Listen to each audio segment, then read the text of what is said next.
Di hari ini saya memakai baju putih yang 5 tahun lalu saya siapkan untuk mendaftar ke KPU. Ini dulu tidak jadi dipakai meskipun sudah jadi. Tetapi ternyata ada pesan Tuhan di baju ini. Ditunda dulu untuk dipakai ke KPU dan hari ini bisa dipakai untuk mendaftar. Setelah pulang dari Cina bertemu Xi Jinping dan Putin, Jokowi terus melanjutkan kunjungan kerjanya ke Arab Saudi. Presiden dan ibu negara tiba di Riyadh pada 18 Oktober 2023. Tiba sekitar pukul 14.00 waktu setempat, ketibaan Presiden di halaman depan Istana Al-Yama disambut secara resmi oleh PM Arab Saudi dan kemudian berjalan bersama-sama menuju panggung kehormatan. Assalamualaikum ya my brother, nice to meet you. Nice to meet you. Please, how's your trip? Sementara di Indonesia, dinamika politik semakin hangat terasa. Pasangan Anies Cak Imin dan Ganjar Mahfud resmi mendaftarkan diri ke KPU pada Kamis 19 Oktober 2023. Sementara Prabowo masih menjadi misteri. Kabar teranyar, ia menunggu Presiden Jokowi tiba di tanah air untuk menentukan pilihan cawapresnya. Saat ini Prabowo masih dilema antara memilih Gibran atau Erick Thohir. Padahal waktu penutupan pendaftaran tinggal 5 hari lagi, yakni pada 25 Oktober 2023. Namun selain misteri pasangan cawapres yang belum jelas, ada satu langkah yang masih dinanti Prabowo. Apa itu? Putusan MK terkait usia maksimal calon presiden.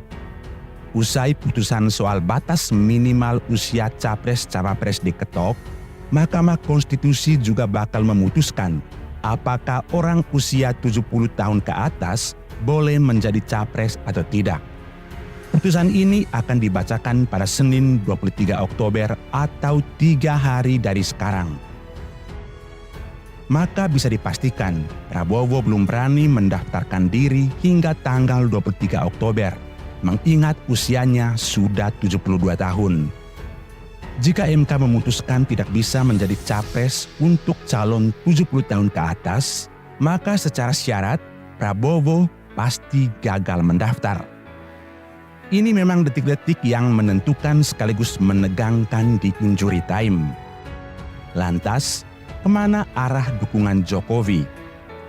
Saya tetap percaya bahwa Jokowi tidak mungkin menghancurkan reputasinya di menit akhir.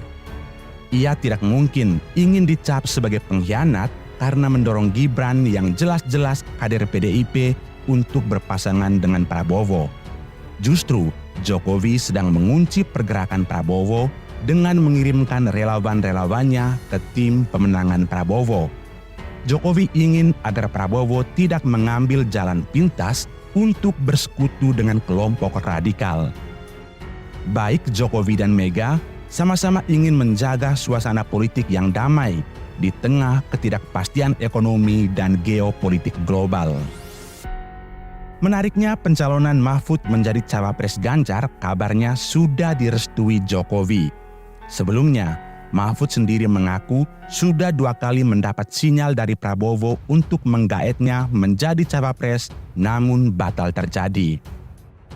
Mahfud lantas bercerita soal kemeja putih yang dipakainya saat mendaftar sebagai peserta Pilpres 2024 di KPU pada Kamis 19 Oktober 2023. Ia mengatakan kemeja itu telah disiapkan pada 5 tahun lalu ketika akan menjadi pendamping Presiden Jokowi pada Pilpres 2019.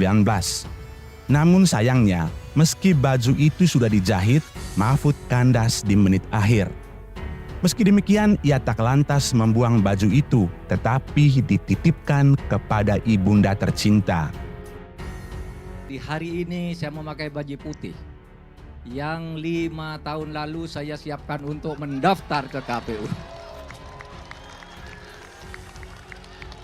Ini dulu tidak jadi dipakai meskipun sudah jadi. Tetapi ternyata ada pesan Tuhan di baju ini. Ditunda dulu untuk dipakai ke KPU dan hari ini bisa dipakai untuk mendaftar. Sekian, terima kasih. Merdeka! Merdeka! Merdeka! Assalamualaikum warahmatullahi wabarakatuh.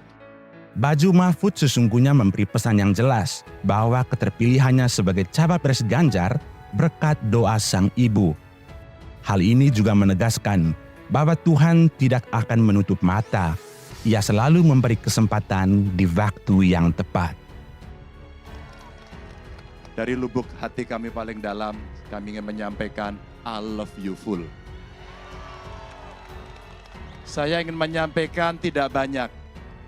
Kami berdua ingin menekankan ini bukan, sekali lagi, ini bukan tentang Ganjar. Ini bukan tentang Mahfud MD.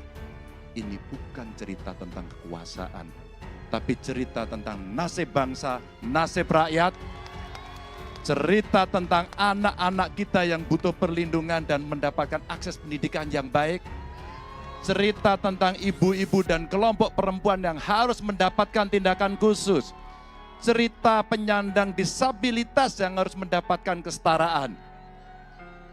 Kami ingin mengapresiasi para guru-guru kita yang berjuang mencerdaskan kehidupan bangsa, tapi mereka butuh kesejahteraan yang baik. Para petani dan nelayan kita yang memberikan makan kepada kita dan butuh perlindungan dari negara. Para TNI, Polri, aparatur sipil negara yang mengambankan bangsa, melayani masyarakat dan melindungi masyarakat. Bapak Ibu, tentu saja kalau kita melihat bidan tenaga medis dokter, mereka yang ada di ujung-ujung Indonesia, betapa mereka butuh perhatian kita semuanya. Itu tentang kita, itu tentang Indonesia. Ketika rakyat kita semuanya betul-betul mengharapkan buruh bekerja dengan sangat keras. Pengusaha harus membanting tulang agar survive dalam ekonomi yang tidak mudah ini. Itu adalah cerita tentang kita. Dan insya Allah dengan mengucap Bismillahirrahmanirrahim, saya dan Pak Mahfud akan menjalankan tugas itu. Negara ini harus berjalan dengan baik, negara ini harus berjalan dengan bersih, negara ini harus membawa dirinya untuk anti korupsi dan melayani masyarakat. Terima kasih atas bantuannya, semangat terus. Wassalamualaikum warahmatullahi wabarakatuh.